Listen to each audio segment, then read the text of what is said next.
नमस्कार दोस्तों, स्वागत है आपका आरडी गुरुकुल चैनल पर। हमारे अनिल सर ने आप सबको हमारा इंट्रोडक्शन दे ही दिया था। मैं पेश हूँ आपके साथ अमित महाराज, पॉलिटिकल साइंस लेकर आपके साथ आज आया हूँ। आज का मुख्य कोट रहेगा, विचार वस्तु बन जाते हैं। विचार, जैसे हम अपने मन में विचार लाते हैं, जैसे पॉजिटिव थिंकिंग, नेगेटिव थिंकिंग, वैसी ही वस्तुएं हमारे चारों तरफ क्रिएट हो जाती हैं। अगर हम पूरा दिन पॉजिटिव थॉट्स फैलाएंगे तो हमें मिलने वाले लोग भी पॉजिटिव ही मिलेंगे, और यदि नेगेटिविटी मन में लाएंगे तो पूरा दिन मिलने वाले लोग भी हमें नेगेटिव ही मिलेंगे। इसीलिए कहा जाता है कि बी पॉजिटिव, हमेशा हमें पॉजिटिव ही रहना चाहिए। इसी के साथ शुरुआत करते हैं आज के सेशन की। तो पॉलिटिकल साइंस का सेशन शुरू करने से पहले भारत के संविधान की प्रस्तावना को सबसे मुख्य माना जाता है, उसी को मैं आप सबके सामने लाया हूँ। भारत की प्रस्तावना हम सबको कंसेप्ट याद होनी चाहिए। प्रस्तावना होती है, हम भारत के लोग भारत को एक संपूर्ण प्रभुत्व संपन्न समाजवादी पंथ निरपेक्ष। अब मैंने समाजवादी और पंथ निरपेक्ष को रेड कलर में लिखा है। इसका कुछ मुख्य कारण है, लोकतांत्रिक गणराज्य बनाने के लिए और इसके समस्त नागरिकों को सामाजिक, आर्थिक, राजनीतिक तीनों अलग अलग दिए गए हैं। सामाजिक, आर्थिक और राजनीतिक न्याय, विचार, उपासना, अभिव्यक्ति, धर्म उपासना की स्वतंत्रता, प्रतिष्ठा और अवसर की समता।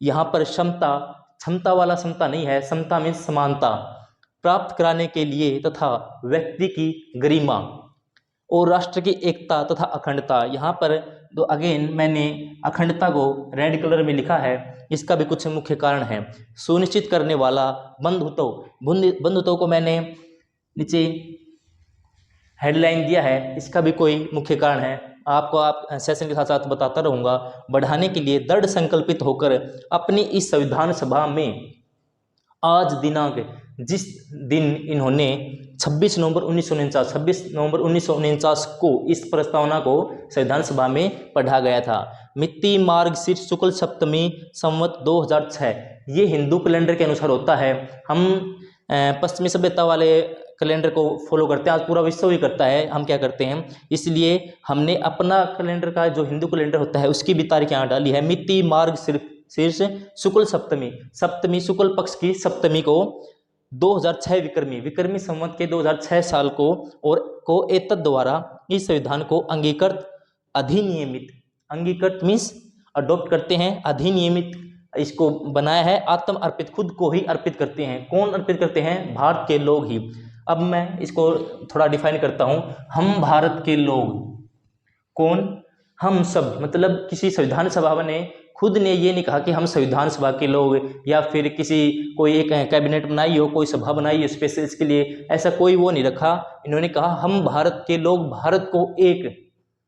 अब एग्जाम में क्वेश्चन क्या आता है कि भारत के संविधान की प्रस्तावना में भारत शब्द को कितनी बार यूज किया गया है। तो आप देख सकते हैं, इसमें ऊपर वाली लाइन को छोड़कर कहीं भी भारत शब्द का और उपयोग नहीं हुआ है। सिर्फ 2 बार हम भारत के लोग, भारत को 2 बार ही प्रस्तावना में भारत शब्द प्रयोग हुआ है। तो इसी के साथ एक क्वेश्चन हमारा यहीं से क्लियर होता चलता है। दूसरा क्वेश्चन आता है, भारत के संविधान की प्रस्तावना किस वर्ड से, किन शब्दों से शुरू होती है। तो यहाँ आप में बिल्कुल सिंपल सा है ये, लेकिन बच्चे इसमें अटक जाते हैं। हम भारत के लोग, we the people of the India, we people of the India, हम भारत के लोग से इस प्रस्तावना की शुरुआत होती है। यहाँ से हमारे 2 क्वेश्चन क्लियर हो जाते हैं। एक तो हम भारत शब्द को सिर्फ प्रस्तावना में 2 ही बार यूज किया गया है, और दूसरा हम भारत के लोग से भारत की प्रस्तावना की शुरुआत होती है। आगे आते हैं, एक संपूर्ण प्रभुत्व संपन्न का क्या मतलब मैं आपको बता देता हूँ। प्रभुसत्ता संपन्न देश कौन से होते हैं?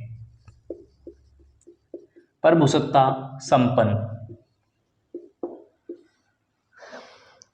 एक देश आज़ाद होने के बाद, जब हम 15 अगस्त 1947 को आज़ादी मिल गई थी हमें, उसके बाद भी जब तक हमारा संविधान लागू नहीं हुआ था, हम प्रभुत्व संपन्न देश नहीं कहलाए थे। प्रभुसत्ता संपन्न मीन्स होता है, हम जब अपने आंतरिक और बाहरी फैसले किसी अन्य देश या किसी अन्य समूह, किसी अन्य संगठन के दबाव में ना आकर स्वयं उन फैसलों को ले सकें। विदेश, जैसे हमारे विदेशी मामले हैं, उनमें हम स्वयं उसको उनका फैसला कर सकें, उनको अपने अनुसार ढाल सकें। या फिर प्रभुत्व संपन्न होता है, हम किसी भी देश की सीमा का अधिग्रहण अपने अनुसार कर सके, किसी अन्य संगठन के दबाव में न आए, या फिर अपनी ही किसी सीमा को किसी पड़ोसी राज्य को दे सकते हैं। प्रभुत्व संपन्न होता है, हम अपने आंतरिक और बाहरी मूल्यों, विदेशी या फिर आंतरिक जो भी होते हैं, उन फैसलों को स्वयं ले सकते हैं। ये प्रभुत्व संपन्न होते हैं। जब प्रभुत्व संपन्न की बात आती है तो हमने राष्ट्रमंडल देशों की सदस्यता ग्रहण करी थी। राष्ट्रमंडल देश, आप सबको पता होगा, कॉमनवेल्थ जैसे गेम्स आते हैं, वे राष्ट्रमंडल खेल ही कहलाते हैं। राष्ट्रमंडल देश कौन से होते हैं? जो देश कभी ब्रिटेन के गुलाम रहे थे या जिन देशों पर ब्रिटेन का वर्चस्व रहा था, वे राष्ट्रमंडल देश कहलाते हैं। तो जब हमने राष्ट्रमंडल देशों की सदस्यता ली थी तो संविधान सभा के लोगों द्वारा एक बात कही गई थी, क्या इससे हमारा प्रभुत्व संपन्न या प्रभुसत्ता संपन्न को ठेस पहुंचेगी? जवाहरलाल नेहरू ने इसके बारे में कहा था, हम राष्ट्रमंडल देशों की सदस्यता ले रहे हैं, लेकिन हम सदैव प्रभुसत्ता संपन्न देश रहेंगे। हम इसकी सदस्यता कभी भी छोड़ सकते हैं। हमारे ऊपर ये कोई बंधन नहीं है कि हम राष्ट्रमंडल देश का सदस्य रहें। इसी प्रकार हमें संयुक्त राष्ट्र देशों की सदस्यता ली थी, तो इससे हमारे प्रभुसत्ता संपन्नता पर कोई प्रभाव नहीं पड़ता, कोई फर्क नहीं पड़ता। तो प्रभुत्व संपन्न एक क्वेश्चन और क्लियर हो जाता है आपका। और राष्ट्रमंडल देशों के हम सदस्य हैं, एक क्वेश्चन और क्लियर होता है आपका, राष्ट्रमंडल देश किन्हें कहते हैं, ये भी मैंने आपको बताया। जो देश कभी ब्रिटेन के या जिन पर ब्रिटेन का कभी वर्चस्व हो रहा था, ब्रिटेन कभी उन पर राज करता था, उनको राष्ट्रमंडल देश कहा जाता है। आगे आता है, प्रभुत्व संपन्न हो गया आपका समाजवादी और पंथ निरपेक्ष। मैंने इनको रेड कलर से क्यों लिखा है, इसका आपको मैं अर्थ बताता हूँ। 1976 को 42वां संविधान संशोधन हुआ था, उसके अनुरूप भारतीय प्रस्तावना में 3 शब्द जोड़े गए थे, समाजवादी, पंथ निरपेक्ष और यहाँ पर एक आपको नीचे भी दिखाई दे रहा होगा, अखंडता। मैं आपको इनको दोबारा लिख देता हूँ एक बार समझाने के लिए। समाजवादी, पंथ निरपेक्ष और अखंडता, ये 3 शब्द 42वें संविधान संशोधन से जोड़े गए थे, जो 1976 में हुआ था। भारतीय प्रस्तावना में ये जब सब जोड़े गए तो कुछ से मेरे दोस्त सोचेंगे कि इससे प्रस्तावना का कोई स्वरूप चेंज हुआ। इससे प्रस्तावना का स्वरूप कोई चेंज नहीं हुआ। भारत के संविधान में मूलतः ही समाजवाद शामिल रहा है। हमें और पंथ निरपेक्ष जैसे धार्मिक स्वतंत्रता में अनुच्छेद 25 से 28 तक मिलती है, तो उसी के अनुसार एक शब्द नया जोड़ा गया। कोई मूल भावना इससे संविधान की प्रस्तावना की आहत नहीं हुई। और अखंडता, जहाँ राष्ट्र की एकता की बात आती है वहाँ अखंडता की बात भी आती है, इसलिए ये 3 शब्द जोड़े गए। अब एग्जाम में क्वेश्चन आता है कई बार कि जो 1976 के संशोधन के द्वारा 3 शब्द जोड़े गए थे वे कौन से हैं? तो 3 शब्द जोड़े गए थे बच्चों, समाजवादी, पंथ निरपेक्ष और अखंडता। इनको याद रखने के लिए एक सिंपल सी ट्रिक मैं आपको बता देता हूँ। समाज, पंथ और अखंडता। समाज और पंथ मीन्स हम लेते हैं पंथ को धर्म से, समाज और धर्म के टुकड़े। अखंडता मीन्स क्या होता है? जिसके टुकड़े न किए जा सकते हो, अखंड वही होता है। खंड मीन्स जिसके टुकड़े हो गए हों। समाज और पंथ के टुकड़े नहीं किए जा सकते। आप इसको इस प्रकार भी याद रख सकते हैं कि समाज और पंथ के टुकड़े नहीं किए जा सकते। तो 3 ही वर्ड थे ये जो मैंने आपको बता दिए। ये 42वें संवैधानिक संशोधन के द्वारा 1976 को ये संविधान में इनका जोड़े गए थे संविधान में। अब कई बच्चे ऐसे कंफ्यूज हो जाते हैं कि 42वां संविधान संशोधन कब हुआ था। तो एक छोटी सी ट्रिक और बता देता हूँ आपको। 42वां 4 + 2 6 आता है और 1976 के लास्ट में भी 6 आता है। तो आपको इससे ऐसे भी याद रख सकते हैं कि 42वां संविधान संशोधन के 1976 को हुआ था। फिर आता है 44वां संवैधानिक संशोधन। 44 में 44 आता है। 44 को यदि आप जोड़ोगे 4 और 4 8 आता है, मीन्स 1976 के बाद क्या आएगा 1978। इस प्रकार आप इनको याद रख सकते हैं। 42वां संवैधानिक संशोधन कब हुआ 1976 को, 44वां कब हुआ 1978 को, और ये 3 शब्द जोड़े गए। इससे आपका एक क्वेश्चन और क्लियर हो जाता है कि भारतीय संविधान के प्रस्तावना में क्या कभी संशोधन हुआ है। हाँ, केवल एक बार। आज तक भारत के संविधान की प्रस्तावना में केवल एक बार ही संशोधन हुआ है। उससे क्या संशोधन में क्या किया गया था, 3 शब्द जोड़े गए थे, समाजवादी, पंथ निरपेक्ष और अखंडता। अब मैं आपको आगे बता देता हूँ। समाजवादी, किसी भी राज्य के 2 स्वरूप होते हैं, किसी देश के 2 स्वरूप होते हैं, रोक दिया कि रोक दे फिर। समाजवाद क्या होता है, मैंने आपको बताया था अभी। किसी भी राष्ट्र के 2 स्वरूप होते हैं, समाजवाद या पूंजीवाद। अमेरिका जैसे देश, पश्चिमी देश हैं जो उन्होंने पूंजीवाद को अपनाया। पूंजीवाद में क्या होता है, पूंजीपतियों का शासन होता है। उद्योगपति, पूंजीपति या बड़े वर्ग के लोग जिनके पास पैसा होता है बहुत ज़्यादा, उनका ज़्यादा शासन चलता है। लेकिन भारत एक जिसमें आज़ाद हुआ था उसमें एक बहुत ही गरीब राष्ट्र था, तो हम पूंजीवाद को नहीं अपना सकते थे। भारत की प्रस्तावना ही जैसे सभी लोगों को साथ लेकर चलने के लिए कहती है, उसी प्रकार हमने समाजवाद को अपनाया। समाजवाद में क्या होता है, मैं आपको समाजवाद के बारे में थोड़ा बता देता हूँ। इसमें किसी भी राष्ट्र में आर्थिक असमानता या फिर किसी भी प्रकार की असमानता को दूर करने के लिए राष्ट्र की या राज्य के नाम एक संस्था की सहायता ली जाती है। तो भारत में किसी भी प्रकार की असमानता को समाप्त करने के लिए, अस्पृश्यता को समाप्त करने के लिए हमने समाजवाद के मॉडल को अपनाया। समाजवाद हमने अपनाया है लोकतंत्र समाजवाद। लोकतंत्र समाजवाद को अपनाया हमने। लेकिन कई बार एग्जाम में क्वेश्चन आता है कि हमने किस प्रकार की व्यवस्था को अपनाया है, तो वहाँ पर आपको समाजवाद, साम्यवाद, पूंजीवाद या मिश्रित व्यवस्था लिखा पाएगा।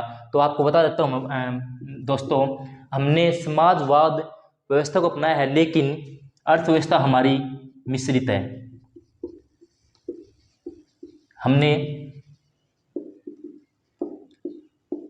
हमारी जो अर्थव्यवस्था है वो कैसी है, मिश्रित है। हमने मिश्रित अर्थव्यवस्था को अपनाया है। हमने समाजवादी व्यवस्था को अपनाते हुए पूंजीवादी व्यवस्था को ना कहा। आगे आता है पंथ निरपेक्ष।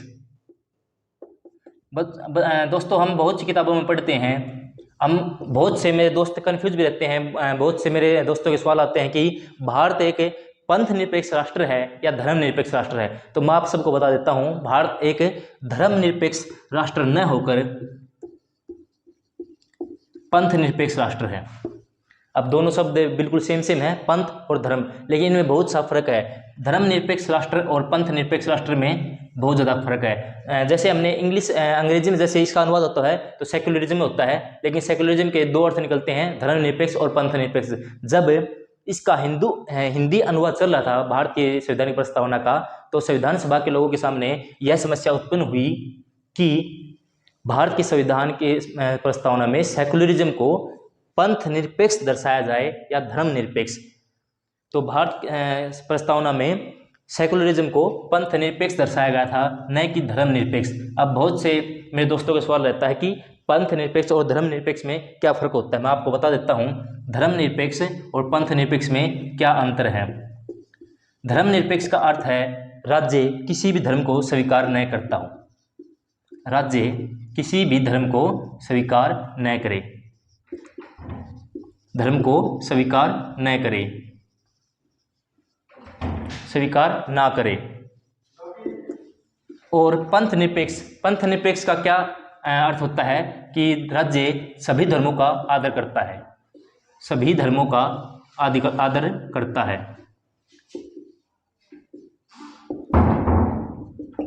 तो इस प्रकार हम भारत एक सेकुलर देश होते हुए पंथ निरपेक्ष देश है, ना कि धर्म निरपेक्ष देश। अब धर्म निरपेक्ष और पंथ निरपेक्ष में भारत के संविधान के जो लोग थे, जो सदस्य थे, उन्होंने बताया कि भारतीय लोग धर्म को नैतिक कामों से जोड़ते हैं, अच्छे आचरण से जोड़ते हैं। यदि हम धर्मनिरपेक्ष शब्द को प्रस्तावना में डालेंगे तो लोग नैतिक आचरण को भी भूलेंगे और अच्छे कामों के लिए जहां हम धर्म शब्द का प्रयोग कर देते हैं उसको भी छोड़ेंगे। इसलिए हमने धर्मनिरपेक्षता को स्वीकार न करते हुए पंथ निरपेक्ष को बताया। तो आगे अगर कोई भी ऐसा आपको क्वेश्चन मिलता है या फिर कोई भी आपके साथ पूछता है आपकी कि भारत की प्रस्तावना में धर्मनिरपेक्ष शब्द है या पंथ निरपेक्ष, तो इसका एक ही आंसर है पंथ निरपेक्ष। भारत सभी धर्मों का आदर करता है। आपको एक रोचक तथ्य बताता हूं मैं। भारत आज तक पंथ निरपेक्ष रहा है, लेकिन लॉकडाउन में धर्मनिरपेक्ष हो गया था। अब आप सोचेंगे कि लॉकडाउन में भारत एक धर्मनिरपेक्ष राष्ट्र कैसे बना। लॉकडाउन में ना किसी को मंदिर जाने की अनुमति थी, ना ही किसी को नमाज अदा करने की अनुमति थी, ना कोई जैसे सिख धर्म के लोग गुरुद्वारा जाते हैं, ना उनको वहां जाने की अनुमति थी, ना ही ईसाई लोग चर्च जा सकते थे। तो यह होती है एक धर्मनिरपेक्षता। धर्मनिरपेक्षता होती है कि राज्य किसी भी धर्म को स्वीकार नहीं करेगा, जैसे हमारे पड़ोसी राज्य चीन में होता है। लेकिन हमें अब क्या, हम पंथ निरपेक्ष। जैसे ही लॉकडाउन खत्म होता है हमारा, हम सभी लोग मंदिर में गए, चर्च में गए, गुरुद्वारा मस्जिद, लोगों ने नमाज अदा की, तो राज्य ने सभी धर्मों का आदर किया। लेकिन हम लॉकडाउन में धर्मनिरपेक्ष हो गए थे। तो ऐसे ऐसी छोटी छोटी बातें हमारे जीवन में बहुत चाहते हैं जिनमें हम उलझ जाते हैं। आगे मैं आपको बताता हूँ पंथ निरपेक्ष बाद लोकतांत्रिक गणराज्य। भारत एक लोकतांत्रिक गणराज्य है। इन दोनों वर्ड अलग अलग हैं, ये समझने में बहुत काफी ब्रॉड है। ये लोकतंत्र क्या होता है, जहां पर लोगों द्वारा, जनता के लिए ही और जनता को ही चुना जाए शासन करने के लिए, वहां पर लोकतंत्र होता है। भारत में लोकतंत्र है। लोकतंत्र कितने प्रकार का होता है मैं आपको बता देता हूं, प्रत्यक्ष और अप्रत्यक्ष। लोकतंत्र दो प्रकार का होता है, प्रत्यक्ष और अप्रत्यक्ष। भारत में कौन सा लोकतंत्र है, भारत में अप्रत्यक्ष लोकतंत्र है। और प्रत्यक्ष लोकतंत्र क्या होता है, जहां पर जनता सीधे अपने राजकाज के कार्यों में भाग लेती है, देश के शासन में जनता स्वयं भाग लेती है, वहां पर प्रत्यक्ष लोकतंत्र होता है। जैसे ये स्विट्जरलैंड में होता है। स्विट्जरलैंड में देश के शासन में जनता स्वयं भाग लेती है, लेकिन भारत की जनता अपने प्रतिनिधि चुनकर भेजती है। चुने हुए प्रतिनिधि शासन कार्य में भाग लेते हैं। भारत, हमने देखा होगा, हम सभी वोट करते हैं, ना कि देश के शासन में भाग लेते हैं। हम सभी भी संसद में नहीं बैठते। भारत की जनता संसद में जाकर कभी नहीं बैठती। वहां पर जो भी संशोधन होते हैं, जो भी नए कानून बनते हैं, वो हमारे चुने हुए प्रतिनिधि बनाते हैं, न कि हम स्वयं बनाते हैं। इस प्रकार भारत में कौन सा लोकतंत्र है, भारत में अप्रत्यक्ष लोकतंत्र है। एग्जाम में कई बार क्वेश्चन आ जाता है कि भारत एक लोकतांत्रिक देश है, कृपया डिफाइन करें। भारत में प्रत्यक्ष लोकतंत्र है, भारत में अप्रत्यक्ष लोकतंत्र है, भारत में दोनों ही प्रकार के लोकतंत्र हैं, या फिर इनमें से उपरोक्त सभी या उपरोक्त कोई नहीं आ जाता है, तो आपको टिक करना होगा भारत में अप्रत्यक्ष लोकतंत्र है। आगे आता है आपका गणराज्य। एक गणतंत्र और लोकतंत्र में फर्क होता है। गणतंत्र क्या होता है, एक गणराज्य। भारत किसी भी राष्ट्र का सर्वोच्च पद या फिर कोई भी पद पैतृक न होकर, वंशानुगत न होकर, वंशानुगत क्या होता है, पहले होता था कि महाराजा का बेटा ही महाराजा बनता था, या फिर उसकी बेटी ही उस राज्य को संभालती थी। वह न होकर उसका कोई भतीजा होता था या फिर कोई भांजा उस राज्य की कार्यभार संभालता था। लेकिन गणराज्य में, गणतंत्र में क्या होता है, कोई भी पद पैतृक नहीं होता। भारत का प्रत्येक पद कोई भी नागरिक ग्रहण कर सकता है, बल्कि वह उसके योग्य होना चाहिए। आप किसी भी पद के अगर योग्य होते हैं तो आप उसमें उस पद को ग्रहण कर सकते हैं। तो यह होता है गणतंत्र। भारत में गणतंत्र है या नहीं, तो बच्चों भारत एक गणतांत्रिक लोकतांत्रिक देश है। कौन सा देश है जिसमें लोकतंत्र भी है लेकिन वह गणतंत्र नहीं है, तो आपको बता देता हूं, वह देश है ब्रिटेन।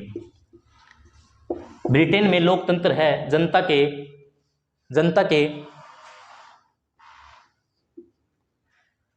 के चुने हुए प्रतिनिधि वहां पर शासन कार्य में भाग लेते हैं। लेकिन जो सर्वोच्च पद है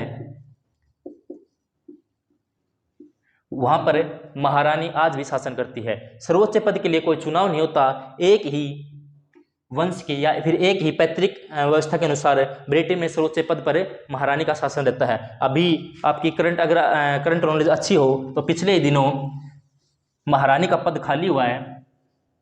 महारानी जो एलिजाबेथ थी ब्रिटेन की, वो गुजर चुकी हैं। तो इसके आगे ये गणतंत्र आपको आशा समझ में आ गया होगा। गणतंत्र जहाँ का सर्वोच्च पद प्रत्येक नागरिक के लिए ओपन हो, बशर्ते वह योग्य होना चाहिए। लोकतांत्रिक गणराज्य बनाने के लिए और इसके समस्त नागरिकों को सामाजिक, आर्थिक, राजनीतिक, सामाजिक, तीनों वर्ड ये भारत की जो संविधान सभा के सदस्य थे उन्होंने हर एक वर्ड को सोच समझ कर आपकी प्रस्तावना में डाला है। सामाजिक, आर्थिक और राजनीतिक, ये तीनों वर्ड अपने आप में व्यापक हैं। इनका अलग अलग मीनिंग है, मैं आपको बताता हूं। सामाजिक, आर्थिक और राजनीतिक न्याय, इन तीनों के आगे न्याय जुड़ जाता है।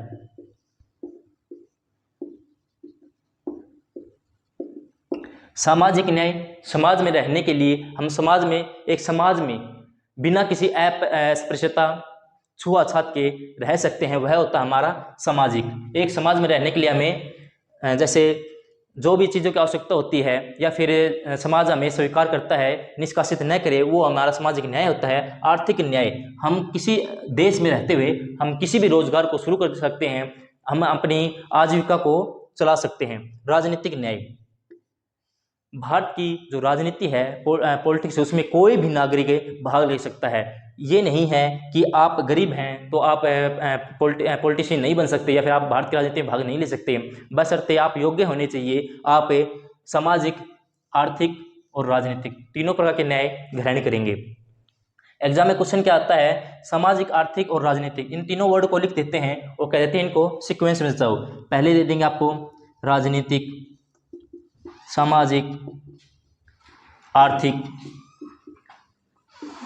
इन तीनों वर्ड्स को सीक्वेंस में लगाने के लिए आ जाता है एग्जाम में। तो इसके लिए एक शॉर्ट ट्रिक है, सा आ रा, सा आ रा, इसको हम बोल सकते हैं सारा।